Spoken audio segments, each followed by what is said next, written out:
শনিবার, আমি একটু আগে উঠেছি, এখন ব্রেকফাস্ট করব, তারপরে ঘরও মুছতে পারি। আজকে শনিবার যদিও, কিন্তু শনিবার আমি ঘর মুছি না, কিন্তু যেহেতু লাস্ট দুদিন আমি মুছিনি, ওই কারণে আজকে মুছবো। তারপর চান করে এসে মাংস করবো, মাংস বলতে চিকেন বানাবো। আজকে আমি একবারই রান্না করে নেবো। আজকে রাতের বেলা হয়তো একটুখানি বেরোতে পারি ওর সাথে, কারণ শনিবার হলে বাড়িতে আমার মানে সবসময় বাড়িতেই থাকি, শনি রোববার একটু বাইরে যেতে ইচ্ছা করে, তাও বেশিক্ষণের জন্য নয়, 1-2 ঘন্টার জন্য সিনেমা দেখতে যেতে পারি। দেখা যাক কী করি আজকের দিনটা, সঙ্গে থাকুন। টাটা।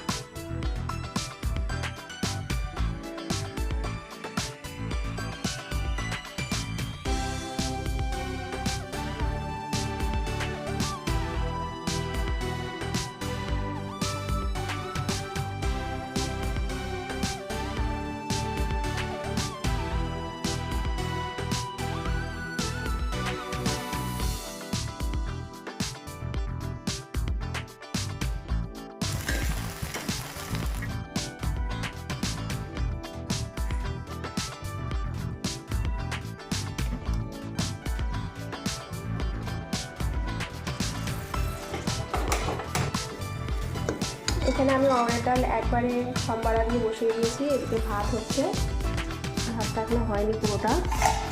ওখানে মাংসটাই জলে ভিজিয়ে রেখেছি, আজকে ভাত আর মাংস আর ডাল এই হবে, একবারই রান্না করে নেব। আর এখানে কালকে ওর সবজি বাজার করে এনেছিল, আর আদার মধ্যে প্রচুর মাটি ফাটি লেগে আছে, ওই কারণে এটা জলে ভিজিয়ে রেখেছি। এখন পরে এটা ভালো করে পরিষ্কার করতে হবে। মাংসের পেঁয়াজ কাটা হয়ে গেছে, এটা তো স্যালাডের জন্য শসা গাজর এরকমই আছে সব মশলাপাতি। আজকে আমি আদা রসুন, রেডিমেড আদা রসুন দিয়ে মাংসটা বানাবো। এর মধ্যে আমি 2খানা পেঁয়াজ কুচি নিয়েছি, তার মধ্যে একটা কাঁচা লঙ্কা দিয়েছি, আর শুধু ধনেপাতার ডাঁটা নিয়েছি। এটা আমি মিক্সিতে পিষে নেবো। আর অন্যদিকে আমি একটা গোটা পেঁয়াজ, তার সাথে আর একটা হাফ পেঁয়াজ কুচি করে রেখেছি। এখানে কাঁচা লঙ্কা চিরা আছে, এগুলো আমি সব মাংসতে দেবো। আপনারা আদা রসুন দিয়ে এটা পেস্ট করবেন, কিন্তু আমি এটা রেডিমেড জিঞ্জার গার্লিক পেস্ট দিচ্ছি, তাই জন্য এখানে আর আদা রসুন কিছু আলাদা করে দিয়ে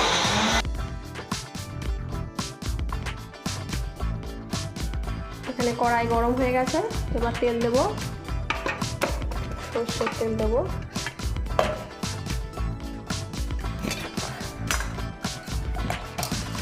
এক হাতে আমার ক্যামেরা আছে, চামচ দিয়ে দিতে পারছি না, ঢেলেই দিলাম।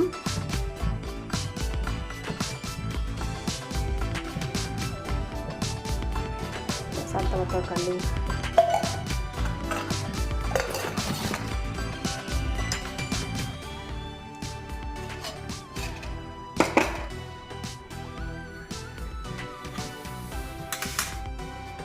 এটা গরম হয়ে গেলে আমি এখানে যে তেজপাতা রেখেছি সেটা দেবো, তারপরে এখানে কাঁচা পেঁয়াজটা দিয়ে দেবো। আমি আজকে মাংস কোনো ফোড়ন দিয়ে রান্না করবো না, শুধু তেজপাতাই দেবো। এটা যখন একটু ভাজা ভাজা হয়ে যাবে তখন আমি মাংসটা ছেড়ে দেবো, মাংসটাও একটু ভাজবো একসাথে। মাংসটা এখানে হাই ফ্লেমে কিছুক্ষণ ভাজতে হবে। একটু ভাজা ভাজা হলে জিঞ্জার গার্লিক পেস্ট আর এই যে আদা রসুন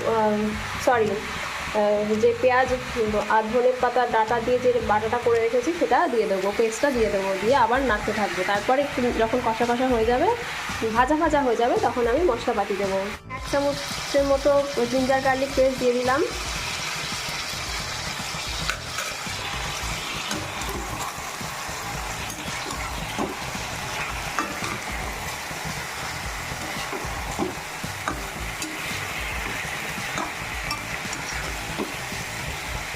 এবার এই পেঁয়াজ বাটাটাও দিয়ে দেবো।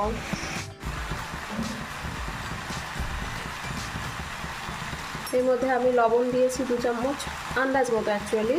তার সাথে 1 চামচের থেকে একটু কম হলুদ দিয়েছি, কাশ্মীরি লঙ্কার গুঁড়ো দিয়েছি 1 চামচ, আর ধনে আর জিরে গুঁড়ো একসাথে করেছিলাম সেটা দিয়েছিলাম 2 চামচ। দিয়ে ভালো করে নাড়িয়েছি, আর একটা কাঁচা লঙ্কা ছিঁড়ে দিয়েছি। আপনারা চাইলে মশলাপাতি আরও বেশি দিতে পারেন। গরম জল দিচ্ছি, একটু ঠান্ডা জলও দিতে পারেন, কোনো সমস্যা নেই, আমার কাছে আছে তাই দিচ্ছি।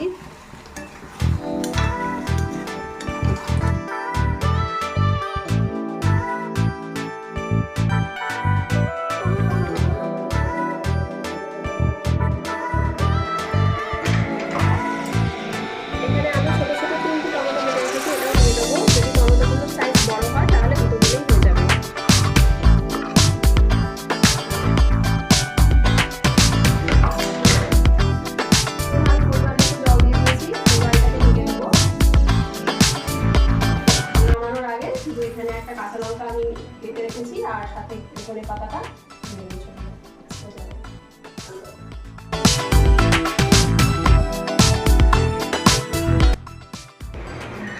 হ্যালো। এখন এই দেখুন কী সব চাওড়া টাওড়া নিয়ে এসছে, এগুলো এখন তুলতে হবে, তারপর চা বানাবো। এখন অনেকই বেজে গেছে, প্রায় 8টা বাজে।